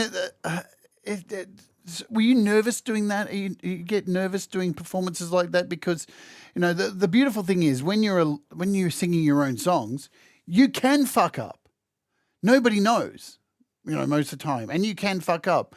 So was doing something was it nerve-wracking for you to come up and perform in front of people that you've known and probably admire? Just when you first go in for that first song, you know what I mean? I always got the butterflies even before coming on here and getting nervous and the messing up. I've learned from watching other people rather than to stop and apologize. And I was told that before, when learning to play guitar, you make a mistake, just carry on past that. Because otherwise you're going to be so focused on that first part, you're just going to start failing at the later parts, So I've learned to just shut that emotion off. It's part of my personality, I guess, for other things, but and just go past it without freaking out, without dwelling on it. Screw it, I messed it up. Because there's times I've heard artists say, though, at the end of it, oh, sorry, I messed up that part, and I didn't really notice. Yeah, I'm just enjoying the song. And I forget who said it, but like by the time you get to the end of the song, people haven't even noticed if it was a noticeable mistake. You know what I mean? They still got to enjoy the song. And I've been to enough live shows where I've seen them do it, and it's where they're babbling words. I've seen Motley Crue live. Yeah, the minute you admit I made a mistake, the minute where you open up a can of worms that you don't need to, because it's like I've had people on here before who maybe have felt they said something wrong on the show, and they're like, "Oh, I should correct that." It's like, no, it is what it is. Let it go. Like you don't need to over-explain anything, man. The song, music, you just feel it, and however it comes out. I say stupid shit on this channel every fucking day. You know how I deal with it. We keep coming back. I just don't watch myself back ever, because then I never have to relive it, and I'll just move on. It's the best way to go.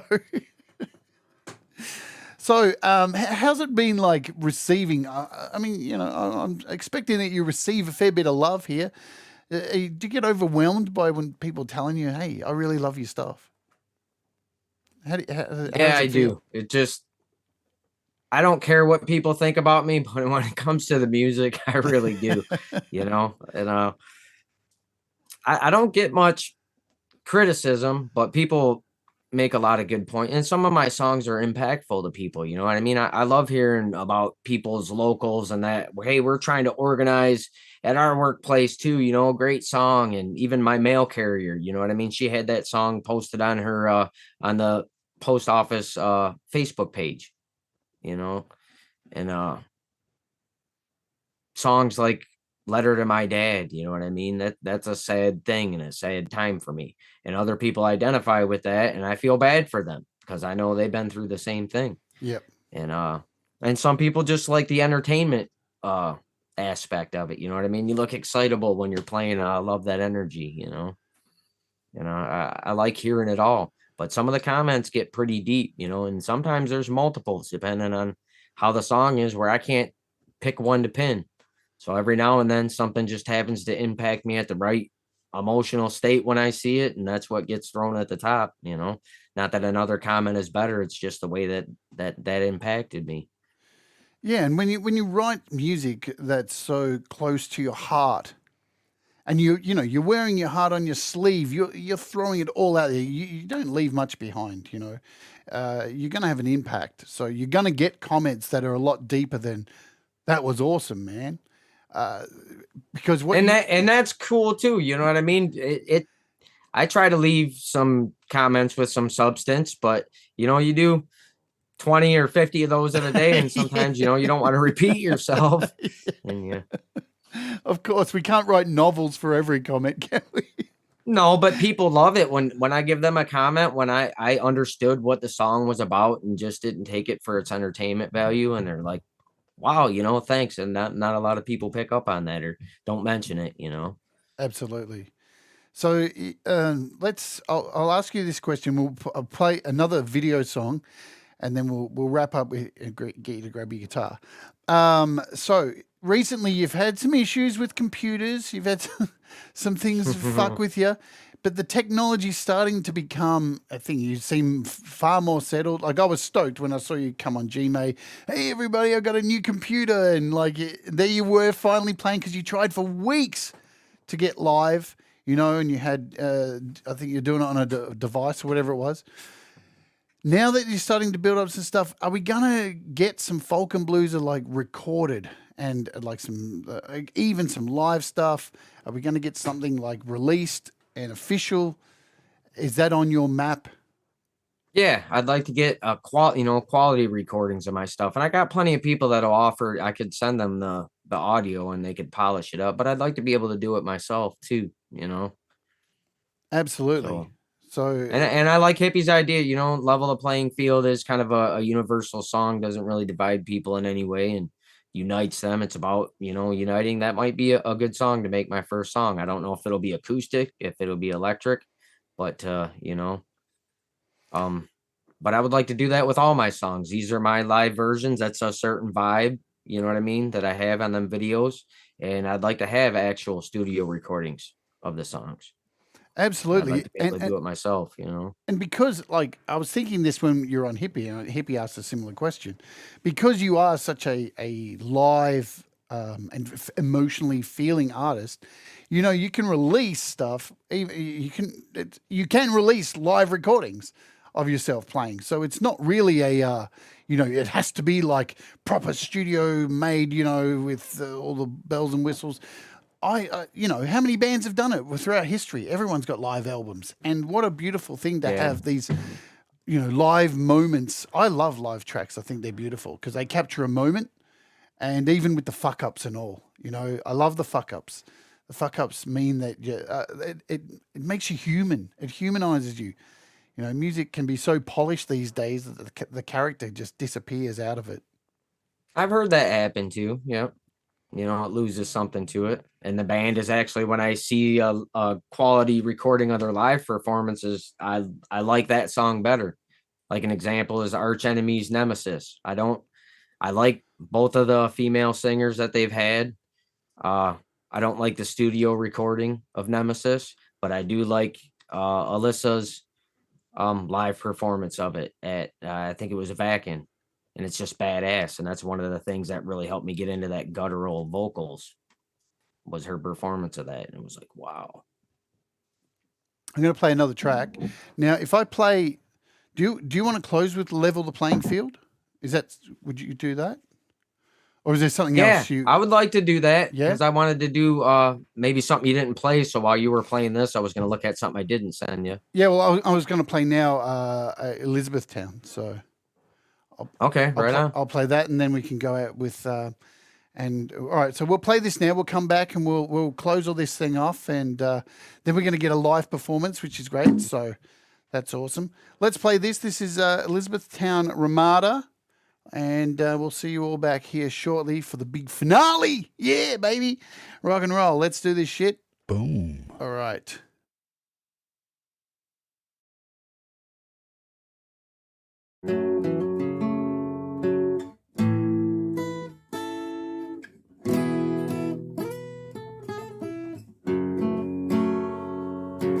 One summer night, riding out of Alabama, heading home, Michigan bound. Rain fell from the sky like a river, had to stop. No vacancy was all we found, and the southern rain fell like a river that night. Little did I know, soon a cold chill would run down my spine.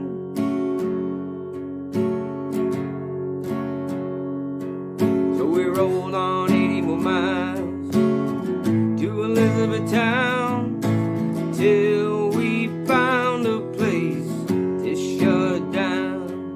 As soon as we walked in, my daughter started crying. Daddy, I don't want to stay here tonight. Daddy, I don't want to stay here tonight.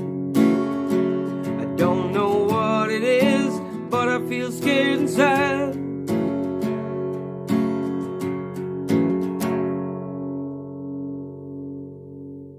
So I asked for a couple of rooms, and she said we don't rent the one next to us left. Said I'll take what you got, but when I asked her the reason, she said nobody ever said. So we took the keys and we went on our way, but made a wrong turn out the lobby, I guess. That turned out to be our second mistake after showing up at that desk.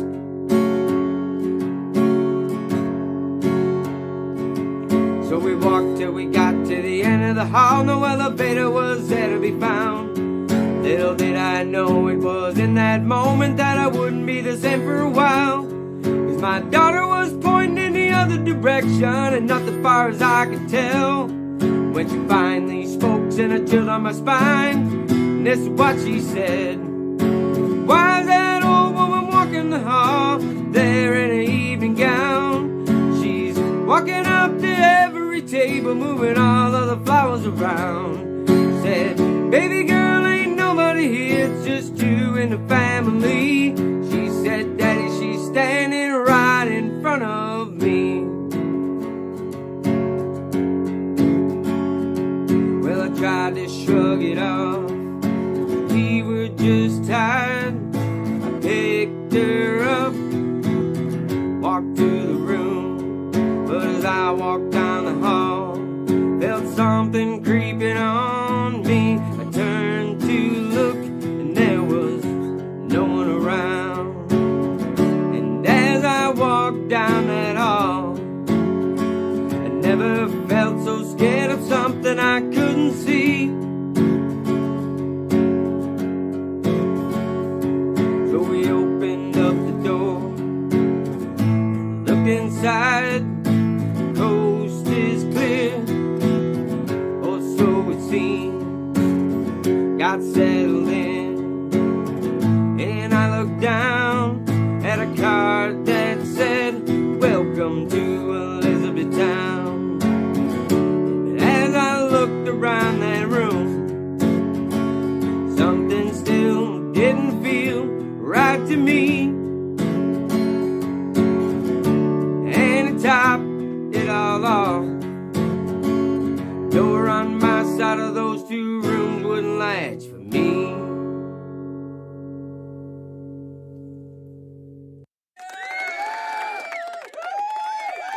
Man, I'm never staying at that hotel. Me either. Not again. Fucking hell. So, did you ask for your money back? No, we stayed there the whole night. I refused to let a ghost scare me out of a hotel. I kept just telling myself to man up. I was like, knock it off. You know what I mean? You're staying here anyway. Every ghost movie I ever saw, they couldn't really do nothing to you. You know what I mean? They scare you into jumping out the window yourself or something. You know? Hey, you got a song out of it. So absolute value. Kim Hudson says, 1 star for that hotel. TripAdvisor, boom. I had always hoped that I could write a song about the experience ever since we left that place. You know, I was like, man, that would make for a good song. I wonder how I tell it. And I guess I wanted it enough and it finally came to me. Again, like, I can't say it enough. It's that same quality as what I find in Brad Example. You start playing, and awesome. you just, I want to know. Yeah, tell me more. It is, and that's why I say it's that campfire. You know, you're probably sick of hearing it, but like if I said it at the beginning of the show, if I was stuck on an island, you know, and there was a guitar, you better fucking be there. Oh yeah, because we'll just keep writing songs. No you know what I mean? We shit. don't even have to listen to the same one. I don't want a soccer ball on that island with me. I need you with a guitar. Give me a guitar. Damn straight. All right. A new question I've thrown in here at the end. Is there a particular band, an unknown artist, somebody that you're listening to at the moment that you think people should know about? Yeah, Hippie kind of laid that one on me too. Somebody that maybe you guys haven't heard of yet. Yeah, he probably stole it from me. I mean, a lot of you guys already heard Mamsie Graham, but I thought that my wife was the one that told me about him, you know, and then I went to Hippie show and I finally met him and stuff. But man, he'll leave a trail of tracks, you know what I mean? If he likes what you're doing, he'll make a song with you, but it's not to put on his channel. He's got songs with just artists for the last 14 years. I kind of got into his music, so I started diving down the rabbit hole just on him. And it was like, holy shit, this guy's been everywhere. You know what I mean? And I start noticing in comments because I'll scroll through the comments of other videos of people I know and realize he's been there for a long time. You know, I just didn't know that you could talk to those people in the comments and make connections that way for the longest time. Mamsie Graham is amazing, and he'll be coming on the show hopefully for New Year's. I'm really excited to have him on. He's a beautiful soul, and he wrote a song for me last week, man, and it killed me, destroyed me. He just sent me this is how beautiful this man is. He just sent me an email out of the blue, and I swear to God, he must have known I needed to hear this, and he just wrote it for me and sent it to me in an email, and I've had it on repeat for hours, just crying my eyes out.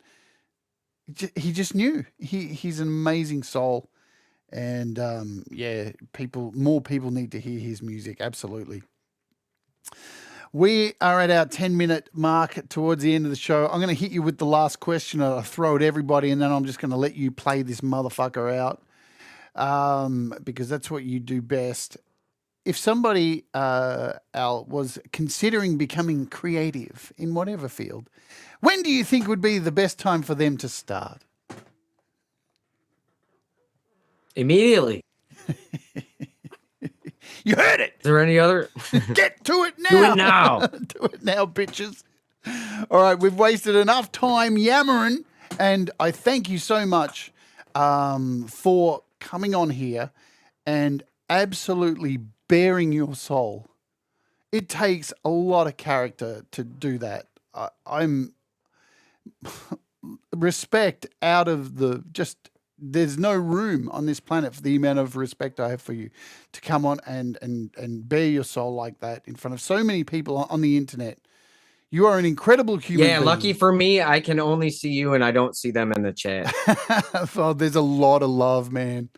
I can't wait to read it all. There's a lot of love. This is one of. There's been a few people say this has been their favorite interview. It's I say it every week because everyone I have on is amazing. But no, I feel it very, very privileged for you to come on my show and trust me to tell us what you have about your life. It's I'm extremely grateful from the bottom of my heart. And I suggest everybody, if you're not subscribed, get the fuck over there and do it yesterday. All right? Make sure you subscribe and go leave some comments and go tell this man how fantastic he is, because if you don't, I'll hunt you down. All right? So thank you for coming on the show. I'm going to let you play out the show. Thank you, everybody, for being here. You guys rule. Thanks for the super chats as well. It's very kind. The floor is yours, my friend. Play us some music, and I'll just end when you're finished playing some music. Right on. Thanks for having me on, Jade. I'm really looking forward to seeing everybody's comments and thanking you all. Yeah, I appreciate you all coming out. This is one of my first songs called Level the Playing Field. Most of you have heard it before, but I like playing it. So here we go.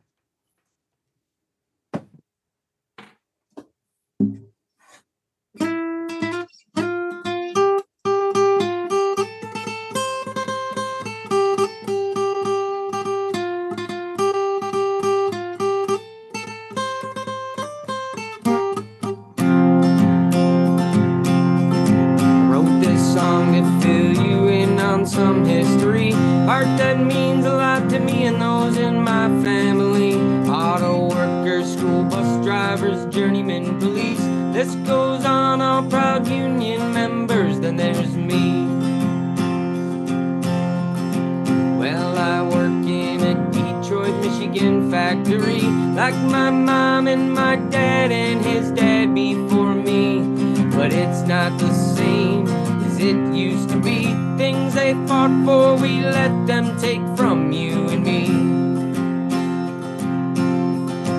Now the health care is costing the worker too much, and they're getting out of coffin pension money up. They fed us their lies, we ate that shit up. Gave back when they were going broke, now give it back to us. And so I carry on like those who fought before. I'll stand hand in hand with my sisters and brothers when push comes to shove. And I hope that someday we can reap just what it is we're trying to sow. Our time is now, come on, let's go. Level the playing field, level the playing field. My parents worked automotive, I chose steel for me. Since I've been here, there's been no union there for me. When work's got me down and I want to give up, I remember what they told me when I was young. We were fighting for the union before you were born, and some of those fights, my son, they ended like wars. Workers were striking, oh, by the score, and Flint pushed back the scabs, sat on their jobs and locked the doors. They told me about Norma Ray and old Joe Hill, Mother Jones, and how they can't find Jim Hoffa still. It came as a terrible surprise to me when I learned what had happened on Chicago streets. Did you know that people died fighting so we could have the 8-hour day and 40-hour week? Their blood, it was spilled, it ran down to their feet when the workers walked out and then took to the streets. And so I'll carry on like those who fought before. I'll stand hand in hand with my sisters and brothers when push comes to shove. And I hope that someday we can reap just what it is we're trying to sow. Our time is now, come on, let's go. Level the playing field, level the playing field. Know you need to make money, boss, and that's fine. We don't expect to get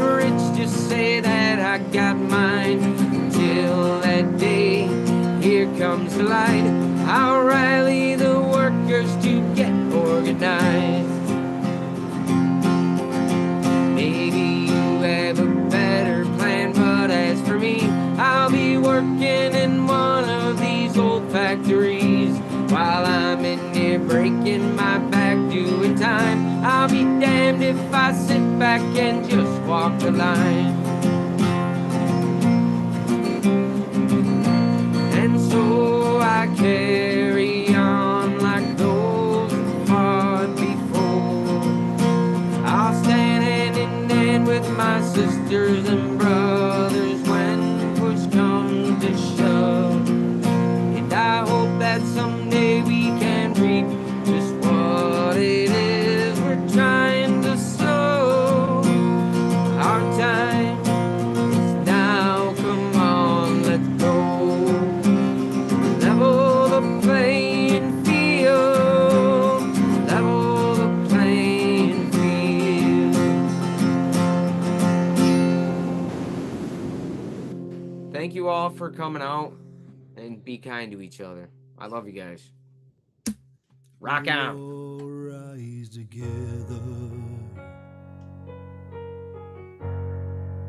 'cause you make me shine better. Thank you everyone for being here. You guys rock. Together, I'll see you on the weekend doing my live performance as usual. make me shine Thank you, Folkenbluzer, better. for being here. Please stay on the call with me and I'll catch up with you once we end the show. When the night is cold and lonely, You guys rock.